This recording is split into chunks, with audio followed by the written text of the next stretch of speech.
Hi friends, আমি Simita cooking নকে সবাইকে অনেক অনেক স্বাগত। আবারও চলে এসেছি তোমাদের জন্য একটি নতুন রেসিপি নিয়ে।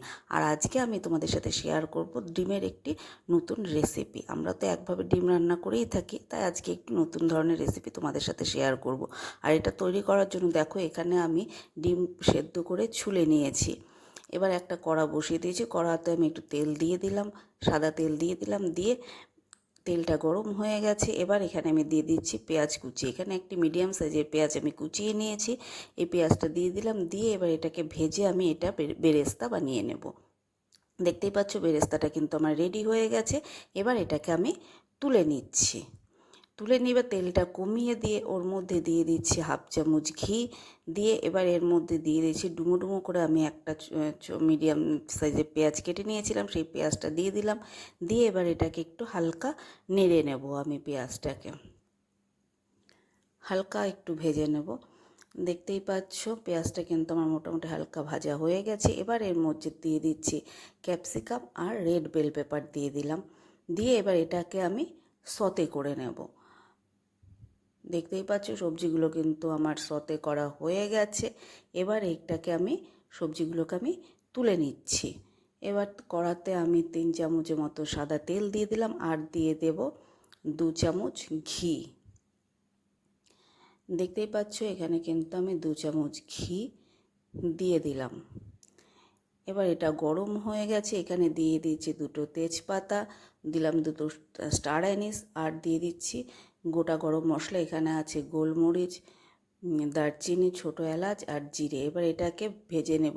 মশলা থেকে সুন্দর গন্ধ, ফোড়নের থেকে সুন্দর গন্ধ বেরিয়ে গেছে।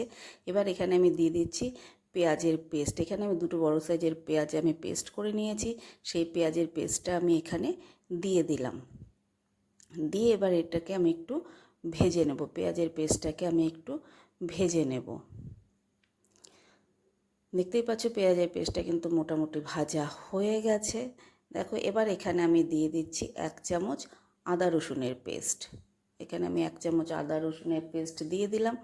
দিয়ে এবার এটাকে আমি ভালো করে ভেজে নেব। আদা রসুনের কাঁচা গন্ধটা যতক্ষণ চলে না যাচ্ছে সেই পর্যন্ত আমি এটাকে ভালো করে ভেজে নেব। দেখতেই পাচ্ছ আমার কিন্তু পেঁয়াজ আর আদা রসুনের পেস্টটা কিন্তু ভালো করে ভাজা হয়ে গেছে। এবার এর মধ্যে আমি দিয়ে দিচ্ছি স্বাদ মতন লবণ। স্বাদ মতন লবণ দিয়ে দিলাম এর মধ্যে। দিয়ে এবার এটাকে আমি মিশিয়ে নিচ্ছি। এবার এর মধ্যে আমি দিয়ে দেব কাজুর পেস্ট। এই কাজু নিয়েছি, এখানে 1 মুঠ কাজু নিয়েছিলাম আর দিয়েছি 1 চামচের মতন টক দই। দিয়ে এটাকে আমি পেস্ট করে নিয়েছি। সেই পেস্টটা আমি এখানে দিয়ে দিলাম। দেখতেই পাচ্ছ সেই কাজুর পেস্টটা কিন্তু আমি এখানে দিয়ে দিলাম। এবার এটাকে আমি আর এর মধ্যে দিয়ে দেব মিক্সি ধোয়া জলটা। মিক্সি ধোয়ার জল দিয়ে দিলাম। এবার গ্যাসের ফ্লেমটা লোতে রেখে আমি এটাকে ভালো করে নেড়ে নেব। যেহেতু কাজু আছে, গ্যাসের ফ্লেমটা লোতে না রাখলে এটা লেগে যেতে পারে। এই জন্য, যেহেতু একটু সামান্য একটু টক দইও দিয়েছি, সেই জন্য এটা আমি গ্যাসের ফ্লেমটা লোতে রেখে এটাকে আমি ভালো করে নেড়ে নিচ্ছি। দেখতেই পাচ্ছ এটা কিন্তু ভালো করে আমার মেশানো হয়ে গেছে। দেখো খুব সুন্দর করে কিন্তু মেশানো হয়ে গেছে। এবার এর মধ্যে আমি দিয়ে দিচ্ছি হাফ চামচের মতন কাশ্মীরি লঙ্কার গুঁড়ো আর দিয়ে দিলাম 1 চামচ ধনে গুঁড়ো আর দিচ্ছি আমি এখানে হাফ চামচ গরম মশলার গুঁড়ো। দিয়ে এবার এটাকে আমি ভালো করে নেড়ে মিশিয়ে নেব। দেখো নেড়ে নিচ্ছি, ভালো করে মিশিয়ে নিচ্ছি। আর দেব এখানে সামান্য একটু জল, সামান্য পরিমাণে একটু জল দিয়ে দিলাম। দিয়ে এবার এটাকে আমি ভালো করে মিশিয়ে নেব। দেখতেই পাচ্ছ খুব সুন্দর করে কিন্তু ভালো করে আমি মিশিয়ে নিচ্ছি। এবার এটা আমার ভালো করে মেশানো হয়ে গেছে। দেখো খুব সুন্দর করে কিন্তু আমি এটাকে মিশিয়ে নিচ্ছি। গ্যাসের ফ্লেমটা কিন্তু লোতেই রেখেছি। এবার এটাকে চাপা ঢাকা দিয়ে আমি এটা 10 মিনিটের জন্য ফুটতে দেব। দেখো 10 মিনিট পর ঢাকাতে তুলে নিয়েছি। দেখতেই পাচ্ছ খুব সুন্দর ফুটে উঠেছে। আর দেখো কি সুন্দর তেলটাও ছেড়ে দিয়েছে। আর এটা মশলাটা কিন্তু মোটামুটি কষানো হয়ে গেছে। তা আমি আরেকটু কষিয়ে নিচ্ছি মশলাটাকে। দেখতেই পাচ্ছ কি সুন্দর তেলটাও ছেড়ে দিয়েছে। মশলাটাকে আরেকটু কষিয়ে নিচ্ছি। দেখো মশলাটা কিন্তু আমার এই ভালো করে কষানো হয়ে গেছে। দেখো খুব সুন্দর কিন্তু কষানো হয়ে গেছে। এবার এর মধ্যে আমি দিয়ে দিব যে ডিমগুলো সেদ্ধ করে রেখেছিলাম, সেই ডিমগুলো আমি এর মধ্যে দিয়ে দিচ্ছি। ডিমগুলো এর মধ্যে দিয়ে দিলাম, দিয়ে এবার মশলার সাথে আমি ডিমটাকে ভালো করে একটু কষিয়ে নেব, যাতে মশলাটা ডিমের ভেতরে একটু যাই, জন্য ভালো করে কষিয়ে নেব। দেখতেই পাচ্ছ আমার কিন্তু ডিম মশলার সাথে ডিমটাকেও ভালো করে কিন্তু কষানো হয়ে গেছে, তেলও ছেড়ে দিয়েছে। এবার এর মধ্যে আমি দিয়ে দিচ্ছি 1 কাপ দুধ। এর মধ্যে আমি 1 কাপ দুধ দিয়ে দিলাম, দিয়ে এবার এটাকে আমি ভালো করে একটু মিশিয়ে নেব। দেখতেই পাচ্ছ দুধটা দিয়ে দিয়েছি, দিয়ে কিন্তু এটা আমি ভালো করে মিশিয়ে নিচ্ছি। ভালো করে মিশিয়ে নিলাম। এবার এর মধ্যে দিয়ে দেবো আমি সামান্য চিনি, যেহেতু আমি একটু দই ব্যবহার করেছি ওই জন্য স্বাদটা ব্যালেন্স করার জন্য চিনি দিয়ে দিলাম। আর দিয়ে দিচ্ছি যে সবজিগুলো আমি সতে করে রেখেছিলাম সেই সবজিগুলো, আর কিছুটা বেরেস্তা আমি এর মধ্যে দিয়ে দিলাম। দিয়ে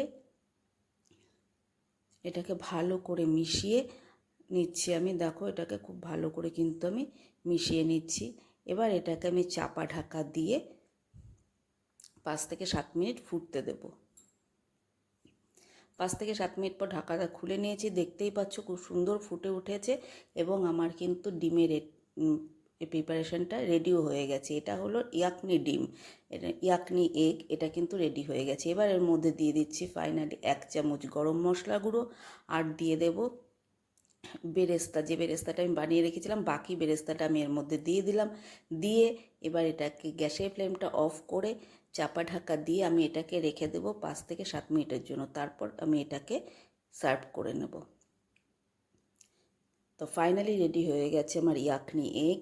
দেখতেই পাচ্ছ ভীষণই সুন্দর হয়েছে দেখতে, গন্ধটাও খুব সুন্দর বেরিয়েছে। তো তোমাদের রেসিপিটা কেমন লাগলো অবশ্যই কিন্তু জানিও। আর রেসিপিটা যদি ভালো লেগে থাকে তাহলে একটা লাইক করে আমার পাশে থেকো। আর তোমাদের সবাইকে বলবো এই রেসিপিটা একবার ট্রাই করো। ডিম তো না তোমরা বাড়িতে রান্না করেই থাকো, এইভাবে একবার রান্না করে দেখো, ভীষণই ভালো হয় খেতে। চলো তাহলে আজকে এ পর্যন্তই, আবারও আসবো অন্য কোনো দিন অন্য কোনো রেসিপি নিয়ে। তোমরা সবাই খুব ভালো থেকো, সুস্থ থেকো। আর আমার চ্যানেলে যদি নতুন হয়ে থাকো তাহলে আমার চ্যানেলটা সাবস্ক্রাইব করে আমার পাশে থেকো। চলো তাহলে আজকের মতন টাটা।